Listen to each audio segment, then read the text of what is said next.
Татарстане состоялись масштабные мероприятия в рамках Казанфорум 2025. Российские и зарубежные государственные и религиозные деятели встретились на пленарном заседании группы стратегического видения «Россия. Исламский мир», прошедшем в Казани под председательством раиса Татарстана Рустама Минниханова. Главный муфти шейх Равиль Гайнудин обратился к участникам с темой гуманизма, выделив диалог как важнейшее условие мира и поздравил присутствующих с 80-летием победы в Великой Отечественной войне. На полях заседания духовный лидер мусульман России встретился с заместителем председателя правительства РФ Маратом Хуснуллиным. Стороны обсудили государственно-исламские отношения.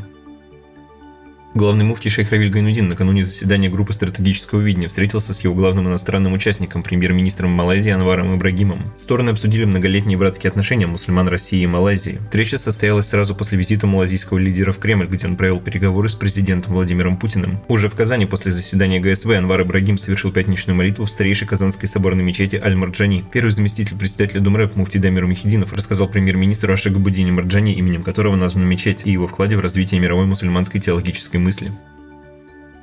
Параллельно с Казанфорумом в столице Татарстана прошла юбилейная 10-я Всероссийская конференция чтения имени Шагабуддина Марджани. Мероприятие стало первым научным событием в стенах Казанской соборной мечети Аль-Марджани после обновления здания. Третий год подряд к организации и работе конференции подключились Духовное управление мусульман Татарстана, Академия наук Республики, Болгарская исламская академия, Всемирный конгресс татар и Фонд поддержки исламской науки, культуры и образования. В рамках чтения на здании медресе, основанном Шагабуддином Марджани, где сейчас расположено представительство Болгарской исламской академии, установили мемориальную таблицу.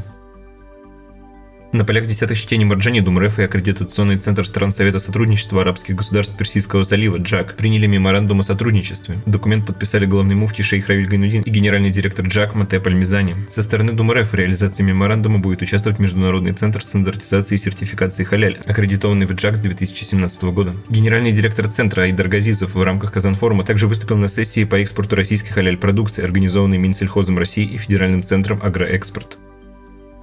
Муфти, имамы Мухтасибы и имамы, всего 1049 делегатов из 74 регионов России, встретились на 15-м Всероссийском форуме татарских религиозных деятелей. С трибуны к духовенству обратился главный муфти шейх Равиль Гайнудин. Завершением духовной и культурной программы Казанфорума стал Изге Болгар Джейны, ежегодное мероприятие, посвященное принятию ислама народами Волжской Булгарии. В его рамках в шатре Думреф прошел ежегодный пленум, на котором выступил раис Республики Татарстан Рустам Минниханов.